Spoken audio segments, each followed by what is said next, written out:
Hello बच्चों, मेरा नाम मनीष निगम है। मैं आपका केमिस्ट्री ट्यूटर। आज से हम लोग नर्सिंग एंट्रेंस एग्जामिनेशन में केमिस्ट्री के क्वेश्चंस की एमसीक्यू की प्रैक्टिस करेंगे चैप्टर वाइज। तो यहाँ पे अभी हम बात करते हैं, जैसे यूपी के लिए जो एंट्रेंस एग्जाम कराए जाते हैं यूपी सीनेट, तो इसमें जो केमिस्ट्री के 24 क्वेश्चंस आते हैं, आज से हम इसके एमसीक्यू की प्रैक्टिस की शुरुआत कर रहे हैं, जिसमें हम चैप्टर वाइज इसमें क्वेश्चंस लगाएंगे। तो जैसे मान लीजिए अगर हम किसी भी चीज़ की प्रिपरेशन कर रहे हैं तो सबसे पहले मुझे उसके बारे में थोड़ी सी नॉलेज होनी चाहिए। तो अगर हम बात करें केमिस्ट्री के अपने सिलेबस की, थोड़ा सा मैं सिलेबस की बात कर लेता हूँ। थोड़ा सा मैं सिलेबस की बात आपको करता हूँ। तो अगर मान लीजिए मैं 11th और 12th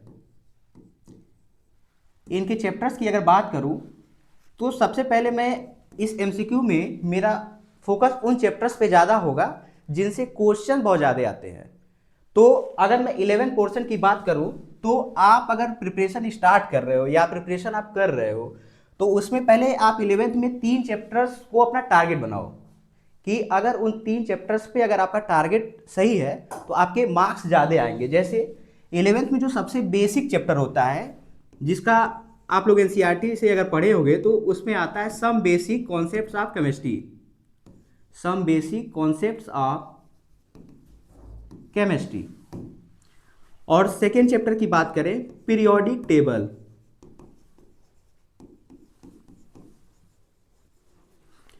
और थर्ड है केमिकल बॉन्डिंग,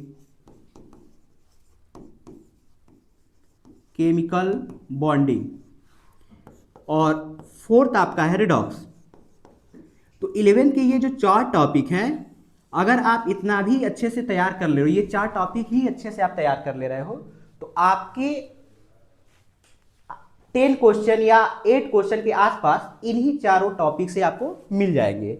जिसमें अगर हम बात करते हैं, जो आज का मेरा टॉपिक है, मैं डिस्कस करूंगा some basic concept of chemistry के क्वेश्चंस की। ठीक, अब बीच बीच में मैं चैप्टर्स के जो मेन कॉन्सेप्ट है उसको भी डिस्कस करूंगा। तो आज देर ना करके हम अपना क्लास 11th का पहला टॉपिक जो है some basic concept of chemistry, उसके एमसीक्यू की प्रैक्टिस शुरुआत करते हैं। तो आपके सामने होगा फर्स्ट क्वेश्चन। देखिए फर्स्ट क्वेश्चन कह रहा है कि 1 पिकोमीटर इज इक्वल्स टू। अब देखिए बहुत सारे आप लोग, जब आप लोग पढ़े होंगे क्लास 11th में या अभी आप लोग प्रिपरेशन कर भी रहे होंगे, तो उसमें बहुत सारे यूनिट आते हैं। और यही सेम चीज़ें आप फिजिक्स के फर्स्ट चैप्टर में भी पढ़े होंगे, यूनिट और डायमेंशन में भी। तो यहाँ हम बात करते हैं, क्वेश्चन है कि 1 पिकोमीटर इज इक्वल्स टू। तो देखिए ये आपको याद रखना है कि 1 पिकोमीटर में 10 की पावर माइनस 12 मीटर होते हैं। ठीक, अब यहां पे बस आपको यह ध्यान रखना कि अगर ये क्वेश्चन आता है तो ऑप्शंस में मीटर दिया हुआ है या सेंटीमीटर दिया हुआ है। तो अभी मेरे ऑप्शंस में सारे मीटर दिए हुए हैं, तो इसमें मुझे कोई दिक्कत नहीं है। फोर्थ ऑप्शन हमारा करेक्ट है। बस यहां पे ये ध्यान रखना, अगर ये सेंटीमीटर में देता तो आपको क्या करना है, बस यहां पे यूनिट कन्वर्ट कर लेना है। मान लीजिए अगर 10 की पावर माइनस 12 मीटर है, तो यही अगर सेंटीमीटर में होगा तो आप क्या करोगे, 10 की पावर माइनस 10 सेंटीमीटर हो जाएगा। ठीक है, अब अपना बढ़ते हैं नेक्स्ट क्वेश्चन में। नेक्स्ट क्वेश्चन भी देखिए हमारा यूनिट कन्वर्जन आ गया। 1 फर्मी इज इक्वल टू।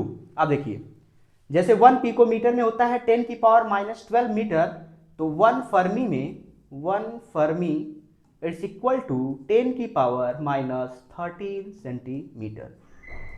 तो नर्सिंग एंट्रेंस में जो हमारा एग्जाम होता है, ये यूनिट कन्वर्जन वाले भी कुछ क्वेश्चन डायरेक्ट पूछ लिए जाते हैं, तो इसको आप देख लीजिएगा। नेक्स्ट क्वेश्चन आते हैं। अच्छा, अब देखिए मैं आपको टॉपिक भी बताता जाऊंगा कि कौन कौन से टॉपिक जो इंपॉर्टेंट है वो आपको प्रिपरेशन करना है। सबसे पहला यूनिट कन्वर्जन हो गया, उस पर मैंने 2 क्वेश्चन रख लिए थे। अब नेक्स्ट क्वेश्चन मैं रख रहा हूं कि उसमें आप लोग फर्स्ट चैप्टर पढ़े हुए, उसमें बहुत सारे लॉ हैं, जैसे law of conservation of mass, law of constant proportion, इस तरीके से बहुत सारे लॉ हैं, उससे भी एक क्वेश्चन पूछ लेता है। तो उसमें भी मैंने एक क्वेश्चन रख दिया है। तो क्वेश्चन पहले पढ़ते हैं। कह रहा है कि the percentage of copper and oxygen in sample of copper oxide obtain from different sources are same, this statement illustrated. अब देखिए कह रहा है कि कॉपर ऑक्साइड है, ठीक है। अब कॉपर ऑक्साइड में कॉपर और ऑक्सीजन का जो परसेंटेज है वो आप किसी भी सैंपल में ले रहे हो तो वो सेम आ रहा है। तो जरा आप देखिएगा कि 4 ऑप्शन पढ़िए। कह रहा है पहला आप देखिए law of conservation mass. Law of conservation of mass तो हो ही नहीं सकता, इसमें तो ये बताता है कि मास को ना तो आप डिस्ट्रॉय कर सकते हो ना तो क्रिएट कर सकते हो। और लॉ ऑफ मल्टीपल प्रोपोर्शन ये भी नहीं है, लॉ ऑफ रेसिप्रोकल प्रोपोर्शन ये भी नहीं है, तो हमारा फर्स्ट ऑप्शन सही है, लॉ ऑफ डेफिनिट प्रोपोर्शन। अगर आप बोलो तो मैं इसको थोड़ा सा समझा देता हूं। जैसे मान लीजिए मैं एक दूसरा एग्जांपल लेके आपको समझाता हूं। जैसे मान लीजिए मैं वाटर ले रहा हूं, मैं ले रहा हूं वाटर, ठीक है। अब आपको पता होगा कि इसमें hydrogen water are maked with a combination of 2 atom of hydrogen and 1 atom of oxygen. अब देखिए हाइड्रोजन का जो मास होता है वो होता है 1 और यहाँ हाइड्रोजन कितना है 2, तो ये हो गया 2 रेशियो। ऑक्सीजन का जो मास होता है वो होता है 16, तो ये हो गया 16। अब इसको अगर हम सिंपलेस्ट रेशियो में कन्वर्ट करें तो कितना हो जाएगा 1:8 हुआ।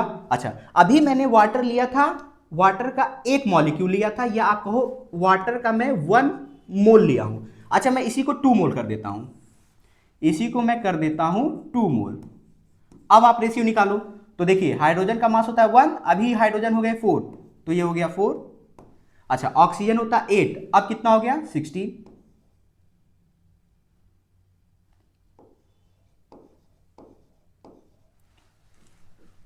अब हो गया 16, तो अब देखिए उसका रेशियो भी फिर सिंपलेस्ट आ जाएगा।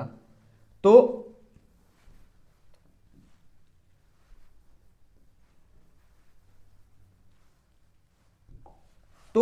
ये होता है कि अगर मान लो कोई भी कंपाउंड आप लिए हो, डिफरेंट सैंपल्स में ले रहे हो, उनके मोल्स अगर आप बदलते जा रहे हो तो उनका जो रेशियो आता है वो कांस्टेंट आता है, उनके एटम का रेशियो कांस्टेंट आता है। तो ये क्या है, law of definite proportion. Next question पे आते हैं, ये लॉ आप अच्छे से प्रिपेयर कर लीजिएगा। अब आते हैं कि water is an example of. अब ये तो है आप क्लास 7 में 8th में भी आप पढ़ते हो इस चीज़ों को, लोअर क्लासेस में भी पढ़ते हो, कि कह रहा है कि देखिए वाटर क्या है, फर्स्ट ऑप्शन है एलिमेंट। अब आप ये वाटर में अगर देखोगे तो 2 एटम हाइड्रोजन के हैं और 1 एटम ऑक्सीजन के हैं। तो आप इसमें देखो एलिमेंट तो हो नहीं सकता क्योंकि इसमें दो दो एलिमेंट है, एक हाइड्रोजन है एक ऑक्सीजन है, तो ये तो गलत हो गया। दूसरा मिक्सचर। अब मिक्सचर का मतलब क्या होता है कि आप मिनिमम 2 चीजें मिलाइए आपस में, यहां पे वाटर ही है तो मिक्सचर भी नहीं होगा। अब देखिए रेडिकल की बात कर रहा है। अब रेडिकल है, अगर आप ऑर्गेनिक केमिस्ट्री पढ़े होंगे तो उसमें रेडिकल का मतलब होता है जिस पे चार्ज होते हैं, तो यहाँ पे कोई चार्ज है नहीं, तो हमारा सी ऑप्शन कंपाउंड। तो वाटर हमारा क्या है, एक कंपाउंड है। नेक्स्ट क्वेश्चन पे आते हैं। नेक्स्ट क्वेश्चन है कि which of the following is a diatomic molecule. अब मैं आपको यहाँ पे इसका कॉन्सेप्ट बता देता हूँ, ये क्वेश्चन आपके इंट्रेंस एग्जामिनेशन में कई बार आया हुआ है। आपको एक टॉपिक आप लोग पढ़े होंगे जिसको हम लोग बोलते हैं एटॉमिसिटी। एटॉमिसिटी, सिंपल सा एटॉमिसिटी का डिफिनेशन ये होता है कि number of atom in A one molecule, एक मॉलिक्यूल में जितने भी एटम हैं वही उस मॉलिक्यूल की एटॉमिसिटी है। लाइक मैं यहां लिख देता हूं,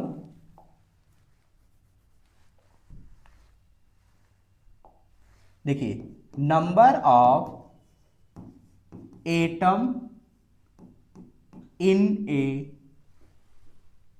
वन मॉलिक्यूल, मतलब एक मॉलिक्यूल में जितने भी नंबर ऑफ एटम होंगे उस मॉलिक्यूल के, वह उस मॉलिक्यूल की एटॉमिसिटी कहलाएगी। तो अब देख लीजिए, पहला है आपका कार्बन डाइऑक्साइड, इसमें देखिए कितने एटम है, देखिए 2 एटम ऑक्सीजन के हैं, 1 एटम कार्बन है, तो आप देखिए इसकी एटॉमिसिटी कितनी हो गई 3। सेकेंड ऑप्शन देखिए ऑक्सीजन है, इसमें ऑक्सीजन के 2 एटम नजर आ रहे हैं तो इसकी एटॉमिसिटी हो गई 2। वाटर है, वाटर में देखिए 2 हाइड्रोजन है और 1 ऑक्सीजन है, तो इसकी एटॉमिसिटी कितनी हो गई 3। अब देखिए यहाँ पे ये मीथेन है CH4, तो 4 हाइड्रोजन 1 कार्बन, इसकी एटॉमिसिटी कितनी हो गई 5। अब देखिए क्वेश्चन पढ़िए, पूछ रहा है diatomic molecule. Diatomic का मतलब होता है ऐसे मॉलिक्यूल जिसमें 2 एटम है, तो आप देख लीजिए किसमें है 2 एटम, ऑक्सीजन। इस पे भी क्वेश्चन कई बार पूछा गया है और बहुत सिंपल होता है, बस आप देखिए एक मॉलिक्यूल में कितने एटम है। आइए नेक्स्ट क्वेश्चन पे आते हैं। अब देखिए कह रहा है कि mass of 1 mole of a substance is called. अब एक बात मैं आपको बता देता हूं कि आप सब ने पीरियोडिक टेबल देखा होगा।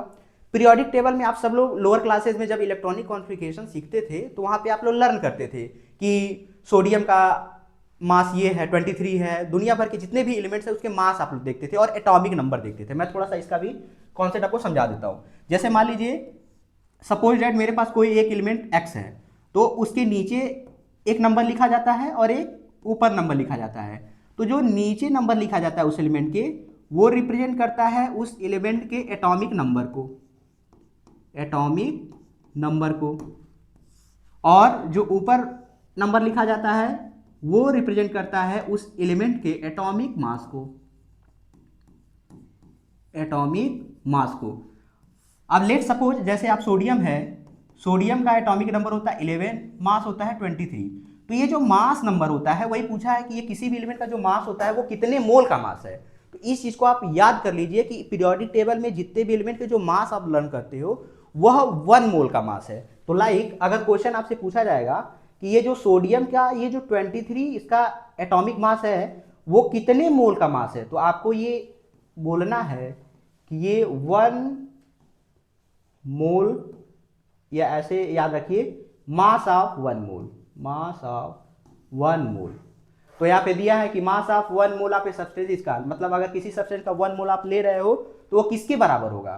तो एवोगैड्रो नंबर, ये तो वैसे भी गलत हो गया। इक्विवेलेंट मास, ये गलत हो गया। इक्विवेलेंट मास जब हम आपको नॉर्मेलिटी के बारे में बताएंगे तो वहां बताएंगे। एटॉमिक नंबर, अभी बताया एटॉमिक नंबर नहीं होता है, तो बी ऑप्शन हमारा करेक्ट हो गया। नेक्स्ट क्वेश्चन पे आते हैं।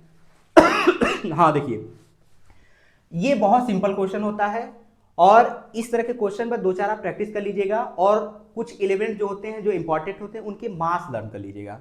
उसमें क्या होता है, आपको मॉलिक्यूल देगा सीधा सीधा और पूछेगा कि बताइए भैया कैलकुलेट करिए इसका मॉलिक्यूलर मास कितना है। तो यहाँ पे हमारा ग्लूकोज है। अब देखिए ग्लूकोज आप लोग एक बहुत ही कॉमन मॉलिक्यूल है दुनिया भर का, आप जैसे फोटोसिंथेसिस पढ़ते हो वहां भी ग्लूकोज पढ़ते हो। तो ग्लूकोज का देखिए फार्मूला है C6H12O6। अब हमको कैलकुलेट करना है ग्लूकोज में मॉलिक्यूलर मास इसका कितना होगा। मॉलिक्यूलर मास कैलकुलेट करने के लिए सिंपल सा बस आपको मैथ फॉलो करना है। यहाँ पे बस याद होना चाहिए आपको एलिमेंट का एटॉमिक मास। तो लाइक में जैसे अभी लिख देते हैं, कार्बन है, कार्बन का एटॉमिक मास होता है 12, हाइड्रोजन है एटॉमिक मास होता है 1, ऑक्सीजन है एटॉमिक मास होता है 16।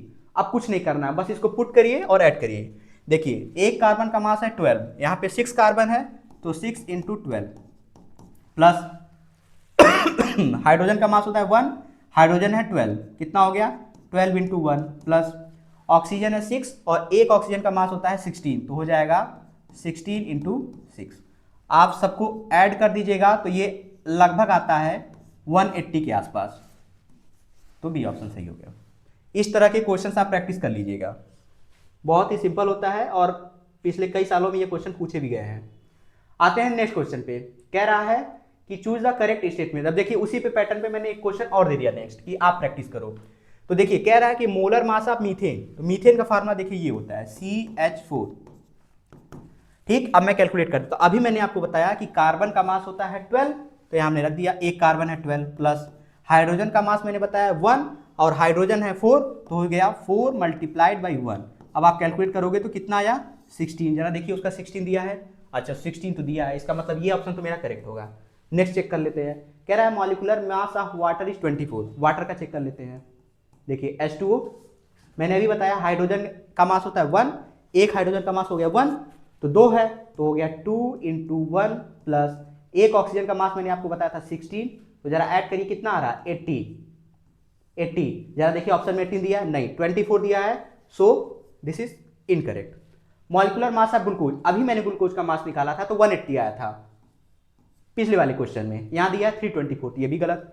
Molecular mass of ammonia is 36। अब देखिए अमोनिया क्या होता है, अमोनिया होता है NH3। अब यहां देखते हैं एक नाइट्रोजन का मास होता है 14। अब देखिए ये मासेस आपको लर्न करने पड़ेंगे कुछ इंपॉर्टेंट का, तभी ये क्वेश्चन हो पाएगा। बहुत सारे एग्जाम में क्या होता है वो मासेस आपको दे देता है उनके एटॉमिक मास, तब तो आपके लिए बढ़िया है, इजी है। बट बहुत सारे क्वेश्चंस में वो देगा नहीं, तो आपको लर्न करना पड़ेगा।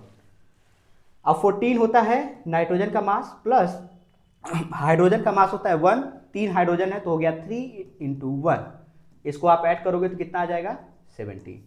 अब देखिए 70 दिया नहीं, 36 दिया है, so this is also incorrect. So first option is the correct option. आते हैं सेकेंड ऑप्शन पे, क्वेश्चन पे कह रहा है number of proton in an atom is equal to. अब देखिए ये भी क्वेश्चन बहुत फ्रिक्वेंटली बहुत सारे एग्जामों में ये पूछा गया है। देखिए क्या होता है, मैं इसका भी थोड़ा सा कॉन्सेप्ट आपको बता देता हूं।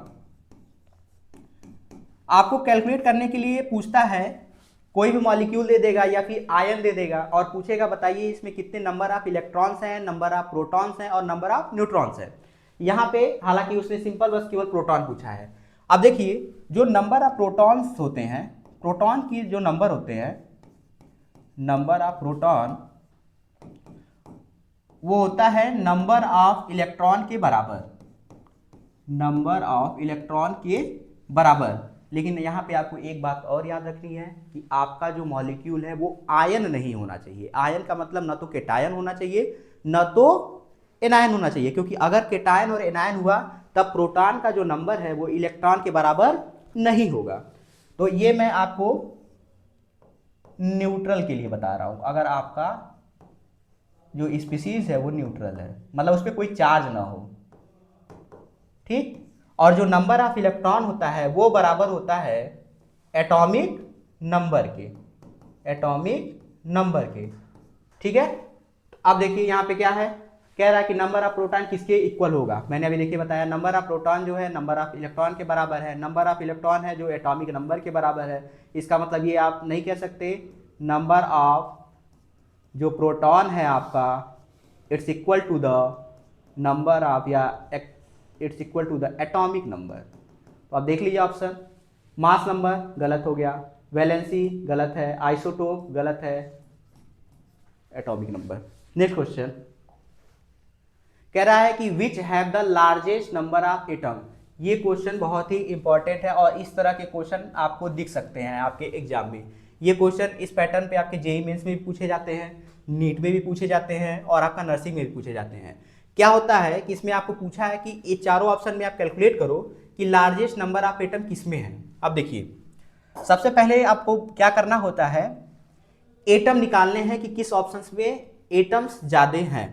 तो आपको सबसे पहले क्या करना होता है, कैलकुलेशन ऑफ मोल आप सीखे होंगे, आपको सबसे पहले नंबर ऑफ मोल्स निकालना होता है। नंबर ऑफ मोल्स आप निकाल लिए, ठीक। अब नंबर ऑफ मोल्स जब आप निकालोगे तो नंबर ऑफ मोल्स निकालने का आपको फार्मूला पता होगा, क्या होता है कि गिवन मास डिवाइड बाई, अगर एटम है तो एटॉमिक मास से डिवाइड करिए, अगर एटम है तो एटॉमिक मास से डिवाइड करिए, अगर मॉलिक्यूल है तो मॉलिक्यूलर मास से डिवाइड करिए, अगर मॉलिक्यूल है तो मॉलिक्यूलर मास से डिवाइड करिए और आपका मोल्स निकल जाएगा। यहाँ पे अच्छी बात यह है कि सारे एटम्स ही दिए हुए, यहाँ पे एक मॉलिक्यूल दिया हुआ है क्लोरीन का। तो अगर हम बात करें जरा मोल्स निकालिए, अगर इसके मोल्स आप निकालोगे, इसके मोल्स निकालोगे आप, तो क्या होगा गिवन मास, दिया हुआ मास, देखिए दिया हुआ मास सबका बराबर ही है 1 ग्राम 1 ग्राम, तो हो जाएगा given mass 1 divide by atom इसका एटॉमिक मास। अब जो ये गोल्ड है इसका होता है 10, हालांकि ये गोल्ड नहीं सिल्वर रहा होगा ऑप्शन में, इसको सिल्वर करिए 108, ठीक। सोडियम का इसी तरीके से करोगे तो हो जाएगा 1/23, इसका करोगे तो हो जाएगा 1/7 और इसका करोगे तो 1 बाई हो जाएगा आपका 71, क्योंकि एक क्लोरीन का होता है 35.5। अब आप देखिए कि किस में वैल्यू सबसे कम आएगी, किस में वैल्यू सबसे कम आएगी। अब देखिए यहाँ पे अगर नीचे वाली क्वांटिटी ज़्यादा है तो जब आप डिवीजन करोगे तो वैल्यू सबसे ज़्यादा कम आएगा। लेकिन क्वेश्चन ने पूछा है कि largest number of atom, largest number of atom, तो अभी मैं एटम नहीं मोल निकालना हूँ। तो यहाँ पे देखिए लिथियम के केस में 1/7 है, मतलब नीचे वाली क्वांटिटी सबसे कम यही है, यानी इन चारों में जब डिवीजन होगा तो सबसे बड़ी वैल्यू कौन सा आएगा 1/7 वाला, लिथियम वाला, यानी लिथियम के मोल ज़्यादा। और अगर लिथियम के मोल ज़्यादा है तो उसी के एटम भी तो ज़्यादा होंगे, क्योंकि उसमें फिर मॉलिक्यूल भी ज़्यादा होंगे। अब मॉलिक्यूल को लिए फिर क्या करना होता है, उसमें एवोगाड्रो नंबर से मल्टीप्लाई करना होता है। और एटम के लिए फिर देख लो कितने एटम, हालांकि सारे एटम ही हैं तो 1 का होगा, एटॉमिसिटी इसकी 1 है, तो सबसे ज़्यादा किसके लिए आएगा, लिथियम के लिए। इस तरह के क्वेश्चन की भी प्रैक्टिस आप कर लीजिएगा। नेक्स्ट क्वेश्चन की बात करते हैं, कह रहा है number of water molecule is maximum in. अब आपको मॉलिक्यूल निकालना है, किसमें ज़्यादा होंगे। अभी मैंने आपको बताया अगर आपको मॉलिक्यूल निकालना हो तो सबसे पहले आप निकालोगे मोल्स। अगर मास दिया हो, सबके मास दिए हुए हैं, 3 ऑप्शन में मास दिए हुए हैं, 1 में मोल दिया हुआ, तो हम पहले कैलकुलेट कर लेते हैं। फर्स्ट ऑप्शन के लिए फर्स्ट ऑप्शन दिया है कि 18 ग्राम वाटर। अच्छा, 18 ग्राम वाटर में मॉलिक्यूल निकालना है। देखिए 18 ग्राम वाटर, 18 ग्राम वाटर में आपको मॉलिक्यूल निकालना है। तो देखिए ये मास दिया हुआ है, पहले आप मोल कैलकुलेट कर लीजिए। मोल कैलकुलेशन का फार्मूला वही होता है, given mass upon molecular mass. Given mass दिया हुआ है 18, और वाटर का भी पिछले क्वेश्चंस में मैंने कैलकुलेट कराया था आपको, मॉलिक्यूलर मास होता है 18, तो ये हो गया इसका मॉलिक्यूलर मास। तो मोल कितने आ गए भाई साहब, 1 मोल। अभी लेकिन मोल नहीं पूछा है, पूछा है मॉलिक्यूल। अब आपको एक बात और बता दे रहा हूं, आप जब ये चैप्टर पढ़े होगे तो आप एक कॉन्सेप्ट पढ़े होगे, Avogadro number.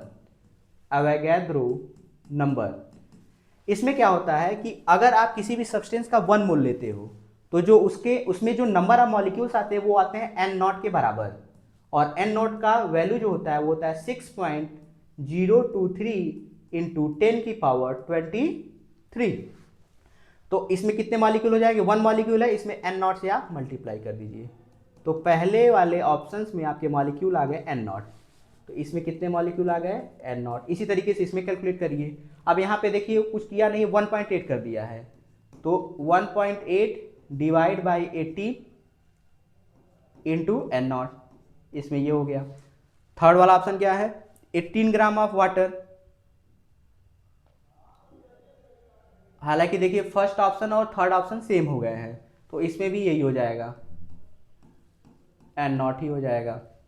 18 moles of water, अब देखिए 18 इंटू n नॉट। अब आप चारों ऑप्शन देख लीजिए, इसमें पहला और तीसरा तो कॉमन है, ऑप्शन सेम हो गया है। सेकेंड वाला जो है उसमें 1.8 इंटू 18 इंटू n नॉट आ रहे हैं, और सबसे लास्ट को देखिए यही है सबसे ज़्यादा, देखिए 18 इंटू n नॉट। तो सबसे ज़्यादा वाटर के जो मॉलिक्यूल होंगे किस में होंगे, फोर्थ ऑप्शन में। नेक्स्ट क्वेश्चन में आते हैं, कह रहा है कि molecular mass of H2O, CO2 और मीथेन। अभी देखिए क्वेश्चन मैंने अभी आपको एग्जांपल में कराया है, ये सेम क्वेश्चन। तो अभी जैसे मैं वाटर में आपको कराया था तो कितना आया था, 18 आया था यूनिट। CO2 का कराओ, CO2 का मैंने नहीं कराया था, मैं कर दे रहा हूँ आपको सामने। कार्बन का, एक कार्बन का मास होता है 12, एक ऑक्सीजन का मास होता है 16, और 2 हैं तो हो जाएगा 32, ऐड कर लो आ जाएगा 44 यूनिट। नेक्स्ट क्या दिया हुआ है, मीथेन दिया हुआ है। मीथेन का भी मैंने अभी पिछले वाले क्वेश्चन में ही कैलकुलेट कराया है, तो इसका कितना आ रहा था, एक कार्बन का होता है 12 और एक हाइड्रोजन का होता है 1, 4 हाइड्रोजन है तो हो जाएगा 4 मल्टीप्लाइड बाई 1, कितना हो गया 16 यूनिट। तो आप देख लीजिए किस ऑप्शन में आ रहा है, 18, 44 एंड 16, बी ऑप्शन। क्वेश्चन तो इजी था। नेक्स्ट क्वेश्चन की बात करते हैं, यूनिट ऑफ मोलैरिटी। अब देखिए मोलैरिटी क्या होता है, अभी मैंने आपको बोला मैं टॉपिक वाइज भी आपको बताता जाऊंगा कि इस चैप्टर की इंपॉर्टेंस क्या है, कौन कौन से इंपॉर्टेंट टॉपिक है। तो मैंने पहले आपको बताया था यूनिट कन्वर्जन अच्छे से तैयार करिएगा। दूसरा मैंने आपको बताया था कि इस चैप्टर में जितने भी लॉ हैं वो लॉज अच्छे से तैयार करिएगा। थर्ड ऑप्शन पे आता है कि कंसंट्रेशन टर्म्स, जितने भी कंसंट्रेशन टर्म्स हैं इस चैप्टर में ये बहुत अच्छे से तैयार करिएगा आप। जितने भी कंसंट्रेशन टर्म्स हैं, कंसंट्रेशन टर्म्स जैसे मोलैरिटी हुआ, नॉर्मेलिटी हुआ, फॉर्मेलिटी हुआ, मोल फ्रैक्शन हुआ, इन सब पे क्वेश्चन, एक क्वेश्चन कम से कम मिनिमम आपको मिलेगा ही आपके एंट्रेंस एग्जामिनेशन में, ठीक। और बहुत इजी होते हैं, और क्लास 12 का जब फर्स्ट चैप्टर में पढ़ाऊंगा सोल्यूशन, वहाँ भी ये चीज़ें आती हैं, तो ये इसकी इंपॉर्टेंस फिर बढ़ जाती है। यहाँ पे मोलैरिटी की बात किया और उसका यूनिट पूछा है, तो अब देखते हैं मोलैरिटी होता क्या है। देखिए मोलैरिटी की डिफिनेशन अगर आप समझ जाओगे तो इसका यूनिट भी बना लोगे। देखिए मोलैरिटी होता है कि number of moles present in 1 litre of solution, मतलब सोल्यूशन का 1 लीटर ऑफ वॉल्यूम लीजिए, उसमें जितने नंबर ऑफ मोल्स हैं वही उस सोल्यूशन की मोलैरिटी होती है। मतलब that's mean molarity is the number of moles present in 1 liter of solution। मतलब सोल्यूशन का वॉल्यूम 1 लीटर लीजिए, उसमें जितने नंबर ऑफ मोल्स प्रेजेंट होंगे वही उस सोल्यूशन का मोलैरिटी होगा। दैट्स मीन, और इसको रिप्रेजेंट करते हैं कैपिटल एम से, यानी मोल्स डिवाइड बाय वॉल्यूम। तो अब इसकी यूनिट देखिए, ऊपर मोल्स आ गया, नीचे वॉल्यूम का मतलब वॉल्यूम लीटर में लोगे तो नीचे आ गया लीटर। अब लीटर को अगर ऊपर ले जाओगे तो क्या हो जाएगा, मोल लीटर की पावर -1। ऑप्शन देख लीजिए, यहां पे तो केजी है, गलत हो गया, ग्राम है, ये भी गलत, ये भी गलत, यानी mole litre inverse. Next question पे आते हैं।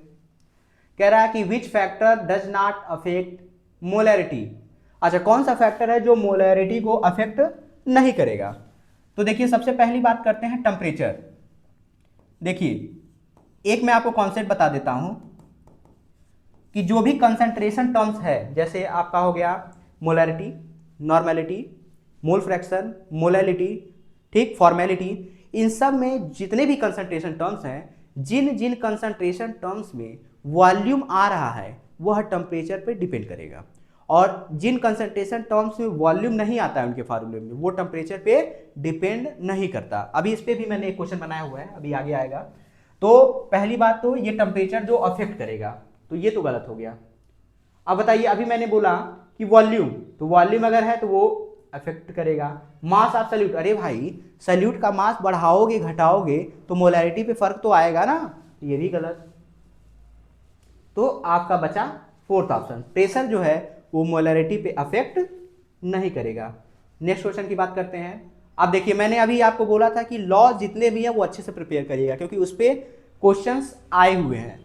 मैंने उस पर भी एक क्वेश्चन दे दिया है, कह रहा है कि law of multiple proportion was given by. अब देखिए, लॉ ऑफ, पहले अवोगाड्रो तो गलत हो गया, इन्होंने अवोगाड्रो हाइपोथेसिस दिया था। बॉयज लॉ पहले एक चैप्टर पढ़ाया जाता था आपको गैसियस स्टेट करके, गैसियस लॉ, उसमें बहुत सारे थे, चार्ल्स लॉ था, बॉयल्स लॉ था, तो ये भी हो गया गलत। लेवाइसियर गलत हो गया, तो बी ऑप्शन आपका डाल्टन। तो ये डायरेक्ट आप याद रखिएगा कि मल्टीपल प्रोपोर्शन वाला जो कॉन्सेप्ट है वो किसने दिया था, डाल्टन ने दिया था। नेक्स्ट क्वेश्चन की बात करते हैं। अभी देखिए वही क्वेश्चन आ गया। अच्छा, ये दूसरा है, which remain constant in a chemical reaction. कह रहा है अगर आप केमिकल रिएक्शन करवा रहे हो तो ड्यूरिंग द केमिकल रिएक्शन क्या कांस्टेंट रहता है, तो उसका मास कांस्टेंट रहता है। वॉल्यूम तो कांस्टेंट होगा नहीं, इनिशियल वॉल्यूम आप कुछ और लोगे, फाइनल वॉल्यूम कुछ और आएगा। टेम्परेचर बदल सकता है, प्रेशर बदल सकता है। Next question, mole fraction as unit. ये देखिए, ये मोल फ्रैक्शन जो होता है ये भी इंपॉर्टेंट है, ये कई बार आया है, सिंपल सा क्वेश्चन है। पहले हम देख लेते हैं मोल फ्रैक्शन होता क्या है। देखिए, ये भी एक कंसंट्रेशन टर्म्स है। मोल फ्रैक्शन, अगर आप किसी भी सोल्यूशन में मोल फ्रैक्शन जिसका भी निकालना है, आपको क्या करना होता है, जिसका मोल फ्रैक्शन निकालना हो उसके मोल ऊपर रखते हो और उसको डिवाइड कर देते हो टोटल मोल से। तो अगर आप देखिए, ऊपर भी मोल है मतलब एक नंबर है, नीचे भी टोटल मोल है यानी एक नंबर है, यानी नंबर से नंबर आप डिवाइड करोगे, इसमें कोई यूनिट आ ही नहीं रही है। तो ये क्वेश्चन कई बार पूछा गया है कि कौन सा कंसंट्रेशन टर्म्स होता है जिसकी कोई यूनिट नहीं होती है। तो mole fraction is the one concentration which has no unit. तो इसका बी ऑप्शन सही है, इसकी कोई यूनिट नहीं होती है। सिंपल सा भी क्वेश्चन था, आ गया। देखिए, मैंने अभी जो बोला था कि मैं आगे क्वेश्चन एक दिया हुआ हूं, मोलैरिटी डिपेंड्स अपॉन। तो जरा देखिए, अभी मैंने आपको मोलैरिटी का फार्मूला बताया था। मैंने आपको बोला था मोलैरिटी होता है number of moles present in 1 litre of solution. तो ये देखिए, मोल्स डिवाइड बाय वॉल्यूम। अभी मैंने बताया कि जिन जिन कंसंट्रेशन टर्म्स में वॉल्यूम आता है वह टेम्परेचर पे डिपेंड करते हैं। तो अभी देखिए, मोलैरिटी टेम्परेचर पे डिपेंड करेगा कि नहीं। देखिए, वॉल्यूम आ रहा है आपके फार्मूले में, तो पूछा है किस पे डिपेंड करेगा, टेम्परेचर पे डिपेंड करेगा। नेक्स्ट क्वेश्चन पे आते हैं। कह रहा है कि which has maximum number of atom. अभी मैंने इसी पैटर्न पे एक क्वेश्चन पीछे किया था, तो इसमें उसमें मॉलिक्यूल पूछा था, इसमें एटम पूछा हुआ है। तो जरा आप देखिए, एक मोल है, सबका एक एक मोल दिया हुआ है, तो मॉलिक्यूल जो है सब में बराबर ही होंगे, तो ये मॉलिक्यूल से सॉल्व नहीं होने वाला। अब यहां पे ये कॉन्सेप्ट वही लगेगा, एटॉमिसिटी, एटॉमिसिटी। तो जरा इसमें देखिए, एक मोल है, तो मॉलिक्यूल जब निकालोगे तो एन नॉट का मल्टीप्लाई करोगे और उसमें फिर एटॉमिसिटी का मल्टीप्लाई करोगे, तो ये डाई एटॉमिक है, तो 2, इसमें कितने आ गए, 2 एन नॉट। नेक्स्ट में करो, 1 मोल है, इंटू मॉलिक्यूल में जब कैलकुलेट करोगे तो एन नॉट इंटू एटॉमिसिटी, यहाँ पे ट्राई एटॉमिक है तो इसमें आ गया 3 एन नॉट। अब देखिए CO2 है, तो यहाँ भी क्या हो जाएगा, 1 इंटू एन नॉट इंटू 2 और 3, इसमें भी 3, तो ये भी 3 एन नॉट हो गया। अब यहाँ पे देखिए, यही ऑप्शन सही भी लग रहा है, क्योंकि यहाँ पे देखिए 3 और 1 4, 4 एटम है, तो ये हो जाएगा 4 एन नॉट। और मैक्सिमम ही पूछा था, तो 1 मोल अमोनिया, सिंपल सा है। मोलर मास ऑफ Na2CO3, मैंने बोला था इस पैटर्न पे क्वेश्चन आते हैं, इसमें बस आपको कुछ करना नहीं रहता, आपको अगर मास याद है तो आप क्वेश्चन इजीली सॉल्व कर लोगे। यहाँ देखिए, मोलर मास हमको कैलकुलेट करने के लिए दिया है Na2CO3 का। अब मास आपको याद हो तो हमारी बात बन जाए। देखिए, सोडियम का जो मास होता है वो होता है 23, मैं आपके लिए लिख देता हूँ 23। कार्बन का जो मास होता है वो होता है 12, ऑक्सीजन का जो मास होता है वो होता है 16। अब कुछ करना नहीं है, सबको ऐड कर दीजिए लिख के। एक सोडियम का मास 23, 2 दिए हुए हैं, तो 2 इंटू 23 प्लस एक कार्बन है, 12 हो गया मास, प्लस ऑक्सीजन 3 है, एक ऑक्सीजन का 16 होता है, तो हो जाएगा 3 इंटू 16। अब आप क्या करो, सबको ऐड कर लो, ये हो जाएगा 46, ये हो जाएगा 12, ये हो जाएगा 48। अब इसको आप क्या करो, जोड़ लो,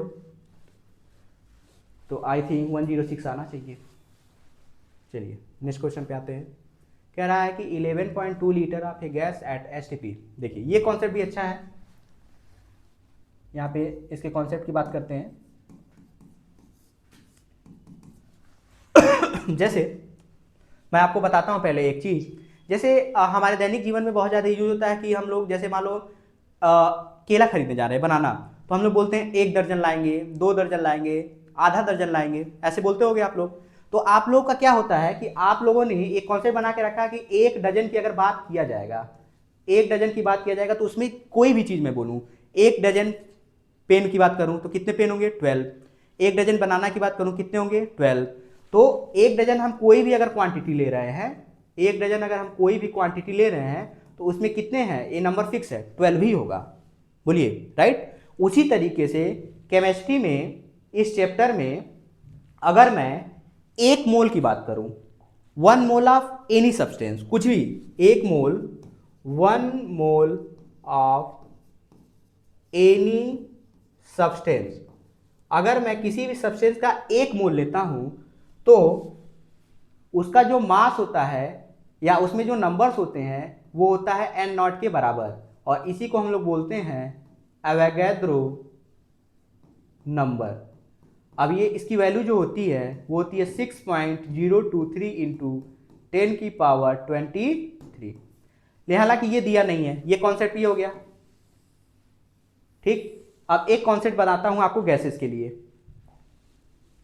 दोनों कॉन्सेप्ट मैं एक ही जगह बता दे रहा हूं क्योंकि इस पैटर्न पे क्वेश्चन पूछे जाते हैं, तो ये भी आप देख लीजिएगा। अब बात करते हैं, एक कंडीशन होती है जिसको हम लोग बोलते हैं STP, यहाँ पे लिखा हुआ है देखिए STP। तो देखिए क्या होता है STP। अगर हम STP की बात करें तो इसका पूरा नाम होता है स्टैंडर्ड टेम्परेचर एंड प्रेशर। इसका पूरा नाम होता है स्टैंडर्ड टेम्परेचर एंड प्रेशर। अब देखिए इसका मतलब क्या होता है, इसका मतलब होता है कि कोई भी गैस आप लो, कोई भी गैस लो, उसमें आप उस गैस को कंडीशन ये होनी चाहिए लेने की कि वहां पे आपका प्रेशर जो होना चाहिए वो होना चाहिए 1 एटमॉस्फेरिक प्रेशर, 1 ATM प्रेशर होना चाहिए, ठीक। और जो टेम्परेचर होना चाहिए, टेम्परेचर जो होना चाहिए वो होना चाहिए 0 डिग्री सेल्सियस। इस कंडीशन पे अगर आप किसी गैस को ले रहे हो तो बोला जाएगा वह गैस STP पे है, ठीक। अच्छा, अगर आप मान लो कोई 1 मोल गैस ले रहे हो, 1 mole of any gas, 1 mole of any gas taken at STP, 1 mole of any gas taken at STP. अगर आप किसी भी गैस का 1 मोल एसटीपी पे ले रहे हो तो उस गैस का जो वॉल्यूम उस एसटीपी पे मिलता है वो मिलता है 22.4 लीटर। तो उस गैस का वॉल्यूम कितना मिलेगा? उस गैस का वॉल्यूम हमको मिलता है 22.4 लीटर। इस डाटा को याद रखिएगा। अब जरा इस क्वेश्चन पे आते हैं। कह रहा है कि अगर एसटीपी पे 11.2 लीटर गैस का है तो कितने मोल मिलेंगे? अभी मैंने आपको बोला अगर 22.4 लीटर अगर वॉल्यूम रहता है एसटीपी पे तो वो कितने का है? 1 मोल का है। क्वेश्चन में दिया है 11.2, मतलब इसका आधा। तो अगर वॉल्यूम आधा कर रहे हो तो मोल भी आधा हो जाएगा। तो कौन सा ऑप्शन? 0.5 मोल। ये भी इंपॉर्टेंट कॉन्सेप्ट है, इसको भी आप अच्छे से प्रिपेयर कर लीजिएगा। तो आज की क्लास में ये जितने भी एमसीक्यू थे इसको आप एक बार अच्छे से प्रैक्टिस कर लीजिएगा। जिन क्वेश्चंस में कॉन्सेप्ट में कोई दिक्कत होगा, कोई प्रॉब्लम होगा कि जो ना समझ में आया, आप उसको कमेंट में लिख के बताइएगा। और आज की क्लास कैसी लगी उसे भी बताइएगा, अपना फीडबैक जरूर दीजिएगा। ठीक, तो इसी तरीके से ये जो सीरीज हम आज स्टार्ट किए हैं अब यही कंटिन्यू रहेगा। अब नेक्स्ट चैप्टर में हम देखते हैं कि कोशिश करेंगे कि नेक्स्ट हम अपना पीरियोडिक टेबल लें, कि पहले मैं कोशिश करूंगा कि उन कुछ चैप्टर्स के एमसीक्यू पहले लूं कि जो ज़्यादा इंपॉर्टेंस हैं। जैसे ये पहला चैप्टर जो मैंने लिया था some basic concept of chemistry, ये बहुत ज़्यादा इंपॉर्टेंट है। तो इसमें आप मेन जो मैंने कॉन्सेप्ट बताया है उसको अच्छे से बस प्रिपेयर करके अगर चले जाओगे तो आप अच्छा मार्क्स स्कोर कर लोगे। जैसे आप देख लीजिएगा, यूनिट कन्वर्जन देख के चले जाइएगा, जितने लॉज हैं वो देख के चले जाइएगा, और कंसंट्रेशन टर्म्स देख के चले जाइएगा। क्वेश्चन इसी पैटर्न पे पूछे जाते हैं।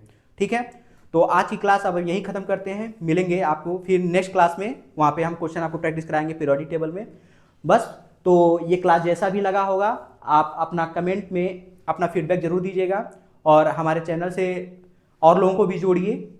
ठीक है, और अपना फीडबैक देते रहिए कमेंट में। तो चलिए ठीक है, मिलते हैं फिर अगली क्लास में। तब तक के लिए जय हिंद, जय भारत।